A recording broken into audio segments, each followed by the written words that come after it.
Amados hermanos, que Dios les bendiga grandemente. Le damos gracias al Señor porque hemos culminado una serie de estudios, de enseñanzas que edificaron nuestras vidas durante este tiempo de pandemia, hablando sobre el perdón. Y damos gracias al Señor por ello. Hoy vamos a tener un tema libre. Y bueno, el próximo domingo iniciaremos otra serie de estudios, pero hoy vamos a hablar al respecto de una historia que está en el capítulo 38 de Génesis. Bueno, historia que usted acaba de leer y le damos gracias al Señor por su palabra. Y quiero hablar en esta mañana el tema: mantengámonos en el camino de nuestros hermanos en la fe. Mantengámonos en el camino de nuestros hermanos en la fe. Bueno, Moisés, quien según la tradición escribe los 5 libros de la ley, narra en Génesis la vida de José, la historia de José, desde los capítulos 37 al 50, donde se termina el libro de Génesis. Y José es uno de los 12 hijos de Jacob, el nieto de Isaac y bisnieto de Abraham. Moisés narra la vida de la hermandad de José, de la vida familiar de José, la vida en el hogar, los sueños, las relaciones de José con sus hermanos, la vida cuando José es vendido como esclavo, pero también la integridad de la vida de José en circunstancias adversas y bueno, también la prosperidad de José en Egipto. En este capítulo 38, Moisés corta la historia que viene narrando de José para introducir otra historia. Y entonces en este capítulo 38 nos habla de Judá. Entonces Moisés corta la historia de José e introduce otra, la de Judá. Y luego a partir del capítulo 39 sigue contando la historia de José hasta el capítulo 50.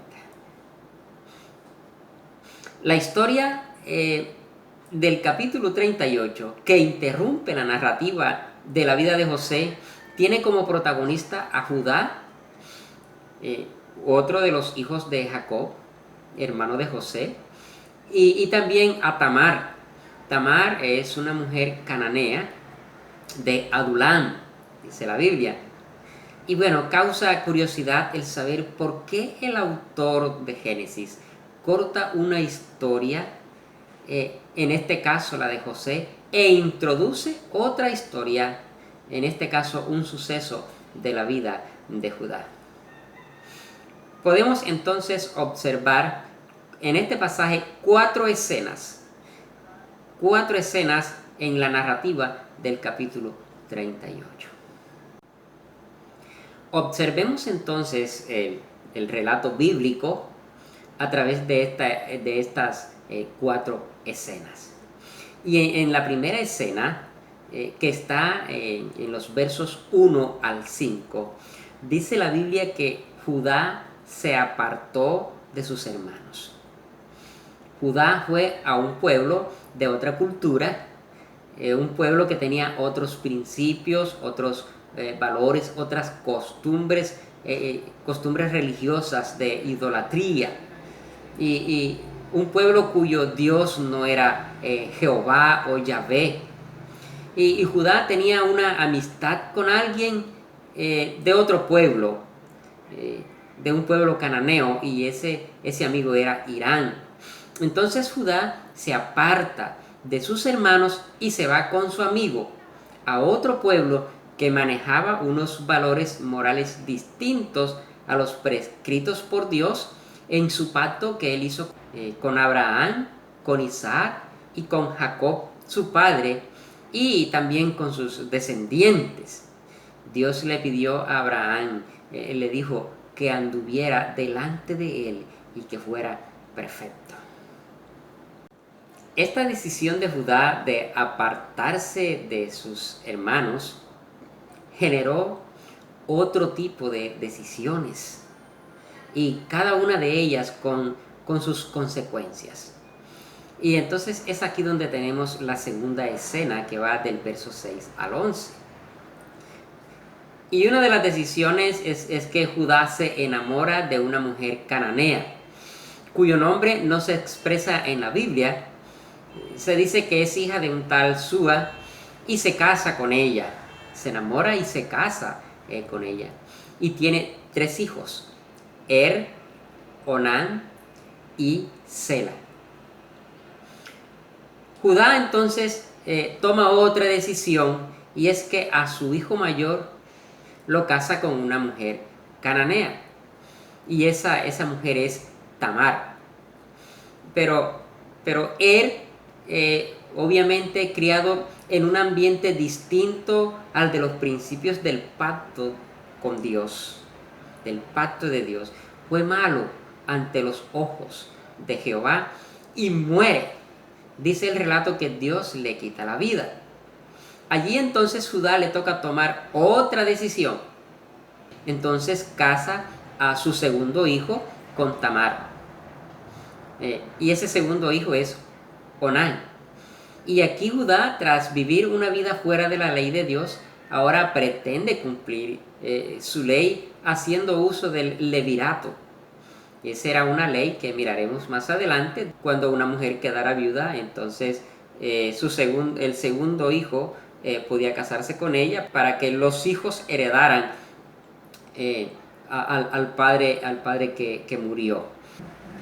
Entonces esto es vivir en parte la ley de Dios en medio de la práctica de otras leyes que van en contra de la ley de Dios, de la ley divina. Y esto es sincretismo. Resulta que Onán hace lo indebido, actúa egoístamente para no dar herencia a su hermano muerto y también muere. A Judá le toca tomar otra decisión. Y esta vez lo que hace es que despide a su nuera Tamar. La envía a su casa, a su padre. Y lo hace bajo la excusa de esperar a que su tercer hijo creciera y pudiera casarse con ella. Sin embargo, la historia reza que realmente él tenía temor de que su tercer hijo muriera. Murió el primero, murió el segundo, y bueno, seguramente esta mujer está como con una maldición y yo no voy a esperar que mi tercer hijo muera. Y con eso se excusa enviando a Tamar a donde su padre. En la tercera escena, que va del verso 12 al 23, entonces dice que Judá queda viudo. Muere su mujer, la hija de Súa, y dice que después que pasa el tiempo del duelo, entonces ya no existe el luto, y vuelve a aparecer su amigo, el amigo de Judá, Hirán, y entonces sale con su amigo al pueblo, a la fiesta, a esquilar sus ovejas. Y Tamar estaba esperando que Judá le entregara a su tercer hijo para casarse con ella. Pero entonces le avisan a Tamar que su suegro estaba yendo al pueblo a trasquilar las ovejas. Y bueno, no daba su tercer hijo. Y viene Tamar, entonces dice la Biblia que se viste de ramera, quitándose sus vestidos de viudez. Se viste de ramera y cubre su rostro y se coloca en el camino por donde va a pasar Judá. Y Judá, entonces, quien estaba viudo, sin mujer, vio en Tamar, sin saber quién era ella, sin reconocerla, la vio como una ramera, como una prostituta, y la vio también como un objeto de su satisfacción. Y entonces la invitó a negociar un tiempo de amoríos profundos. Bueno, esta comienza a negociar con él y le pidió su sello, dice la Biblia también su cordón y su báculo en prenda, según ella, mientras él enviaba el pago eh, por esos amoríos profundos que ellos estaban pactando, ¿no? Como pago de sus servicios. Entonces Judá nunca pudo pagar porque el cabrito que mandó no pudo entregarlo, pues no encontraron a esa ramera. Y bueno, entonces ella desaparece y bueno, la cuestión es que más tarde Tamar queda embarazada por efecto de ese tiempo de amoríos profundos. Bueno, en la cuarta escena, que va del verso 24 al 30, el narrador dice que a los 3 meses de esos amoríos profundos entre Judá y Tamar, cuando ya no se podía ocultar el embarazo, le avisan a Judá que Tamar había fornicado. Entonces, buscando cumplir la ley, ordenó sacarla para matarla incineradamente. Ella entonces, bueno, le muestra el sello, el cordón y el báculo como prueba de quién era el padre de la criatura que ella tenía en el embarazo. Y es aquí cuando Judá se da cuenta de su injusticia y permite que viva Tamar, quien da luz a un par de gemelos. Bueno, habiendo observado estos hechos o esta narrativa, vamos a analizar estos hechos, vamos a analizar algunos detalles de este relato. Y bueno, una de las cosas que podemos analizar es que Judá tomó decisiones equivocadas. Y una de esas decisiones fue apartarse de sus hermanos. Apartarse de sus hermanos. Y esto implicó abandonar el tejido social y espiritual que le brindaba a su familia y arriesgar la promesa que Dios había dado a sus padres. A riesgo de flexionar el texto bíblico, yo puedo compararlo con el hecho en nuestro contexto, quizás de abandonar la vida cristiana para buscar con nuestros amigos favoritos otro rumbo. Probar un camino distinto al que hemos vivido, bajo el cuidado de Dios y de su evangelio.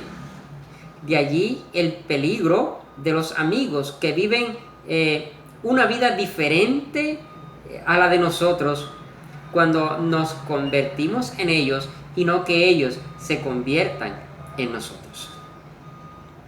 El texto no se conforma con decir que Judá se fue a vivir con cananeos o con heteos. El texto detalla textualmente: Judá se apartó de sus hermanos. Y ese hecho muestra el énfasis del autor para más adelante resaltar las consecuencias de esa decisión. También la decisión que toma Judá de tomar mujer de entre los cananeos. Una decisión incorrecta, inconveniente, genera otras decisiones de la misma línea. Y Judá se casa entonces con una mujer del mismo entorno que él ha escogido. Y no se casó con una mujer cananea para evangelizarla. Muchos piensan evangelizar a sus prometidos o sus prometidas no creyentes. Cuando han escogido un camino distinto al de la fe. Y decir, vamos a esperar la voluntad de Dios. Y piensan que Dios puede hacer el milagro de cambiar o convertir a las personas con las que se comprometen. Judá se casó entonces con una mujer de experiencias de culto diferentes y adversas a la voluntad de Dios, y así con esta mujer tiene 3 hijos. Y además de eso, luego toma la decisión de casar a su hijo en el mismo entorno con una mujer cananea. Y esto nos muestra que nuestros hijos van a seguir nuestro estilo de vida y lo van a replicar. Van a repetir nuestros valores y van a repetir nuestros principios, pero también van a repetir nuestros errores, van a repetir nuestras buenas o malas acciones, puesto que eso es lo que le estamos brindando en la formación de ellos, en nuestro hogar y en nuestro entorno. También la decisión de Judá de despedir a su nuera, que lo hace bajo la excusa de esperar a que su tercer hijo creciera y se pudiera casar con ella. Sin embargo, la historia reza que él tenía temor de que su tercer hijo muriera. El libro de Deuteronomio, en el capítulo 25, del 5 al 10, explica la ley en la que cuando una mujer queda viuda sin hijos por muerte de su marido, el hermano del muerto debe tomar a la viuda para que al tener hijo, éste tome la herencia del muerto y a su debido tiempo ese hijo pudiera cuidar de la viuda. Y Judá, por temor, despide a su nuera Tamar y ella así queda desamparada por la decisión de Judá. Otra cosa que analizamos es el comportamiento de los hijos de Judá. Y precisamente ellos no viven una vida de conformidad a la voluntad de Dios. Claro, ellos están asumiendo el estilo de vida de sus padres y del entorno que Él les ha brindado. Como consecuencia, Dios los castiga a ambos con la muerte. Y el drama es muy trágico, muy aterrador. Y aquí podemos inferir cuán importante es que nuestros hijos puedan ver a sus padres comprometidos con la obra del Evangelio, que puedan ver a sus padres metidos en el plan y en el diseño de Dios, y que ello concuerde con su estilo de vida. Los padres le responderemos a Dios por la educación, por el sostenimiento de nuestros hijos, pero también y aún más por la dirección que le demos a nuestros hijos hacia Él, tanto activamente como pasivamente con nuestro testimonio. Otra cosa que analizamos es el comportamiento de Tamar. Esta mujer puede ser muy criticada por nosotros. Bueno, al cabo ella hace de ramera o de prostituta y no es posible que el fin justifique los medios. ¿Cómo va a convertirse en prostituta para hacer semejante protesta? Bien, es bueno saber que en este medio, en este contexto, había rameras que practicaban la prostitución de forma oculta o en secreto. Eran rameras privadas. Y obviamente estas rameras eran despreciadas por la sociedad y al ser descubiertas, a ellas se les esperaba la muerte. Pero también existían otro tipo de rameras. Y eran aquellas que participaban del culto a los dioses. Y estas se entregaban como ofrenda o como culto para satisfacer a los dioses. Los dioses entonces, según ellos, respondían con fertilidad, bien a las cosechas o al ganado, o bien a las personas para que no existieran mujeres estériles. Bien, Tamar se constituye en una de esas rameras.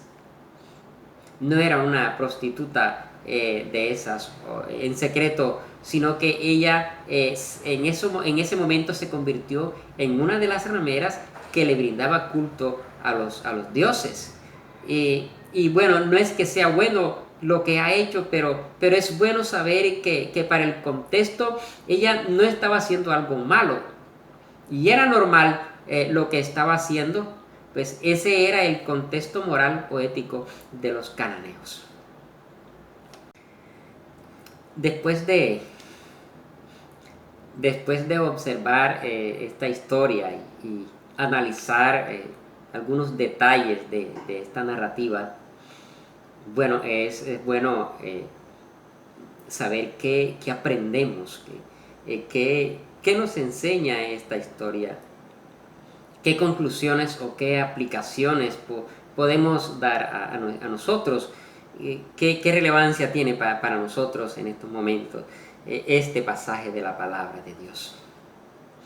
Y bueno, por un lado, aprendemos que apartarnos de nuestros hermanos en la fe trae consecuencias nefastas a lo largo de la vida.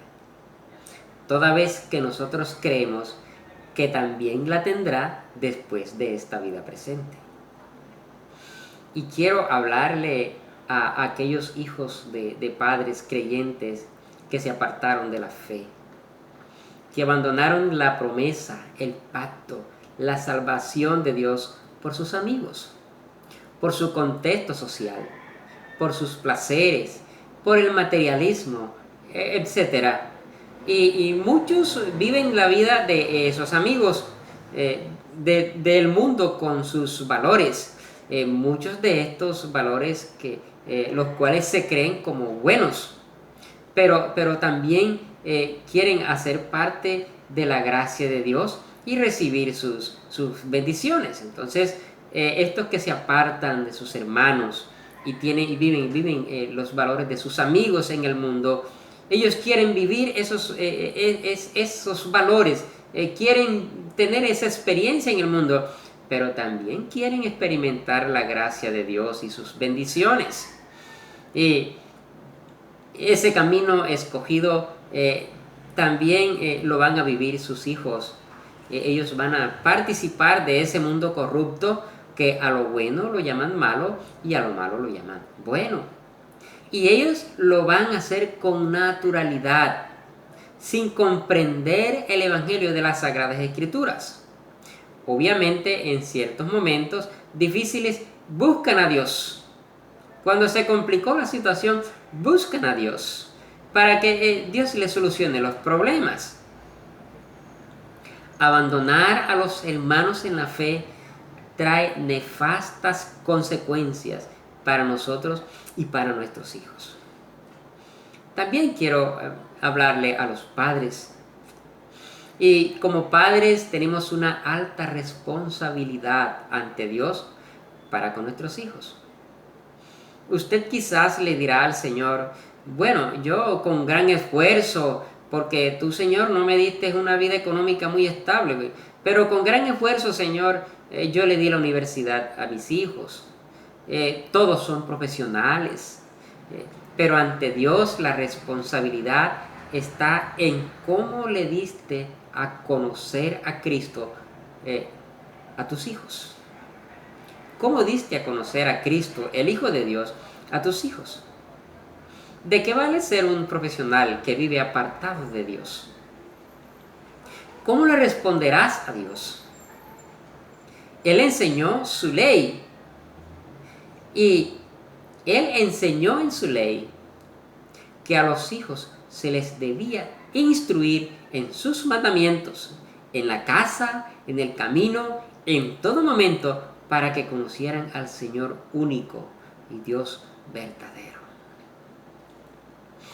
Por otro lado, y como mensaje de esperanza, aún para aquellos que se sienten aludidos con la historia de Judá y Tamar y se han apartado de sus hermanos, está en que Dios sigue siendo misericordioso.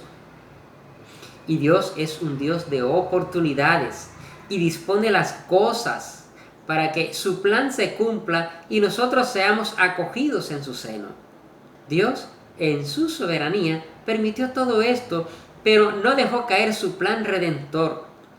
El hijo de Tamar, Fares, hizo parte de la genealogía de Jesucristo, el Mesías. Aunque Judá arriesgó la promesa, Dios en su misericordia, Él hizo que Fares, hijo de Tamar con Judá, hiciera parte de la genealogía, de la simiente de Jesucristo, del Mesías que entregó su vida por nosotros.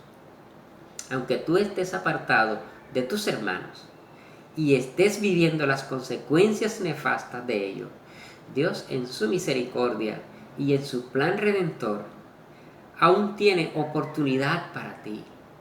Ven a sus caminos, regresa, Él te está esperando. La historia de Judá interrumpe la historia de José, una historia de una vida de integridad como la de José. Cuando tú te apartas de tus hermanos en la fe, tú estás interrumpiendo una historia de integridad. Que usted no tenga que interrumpir una historia de fe por una tragedia en la que usted es el protagonista por haberse apartado de sus hermanos. Que tu vida de testimonio no sea una mancha introducida en la historia de la iglesia por momentos de placer. Que tu cuento no sea: mi mamá es evangélica, mi abuela es evangélica, yo corté el plan de salvación de Dios para mi descendencia. Espero que esa no sea la historia que se cuente de tu vida.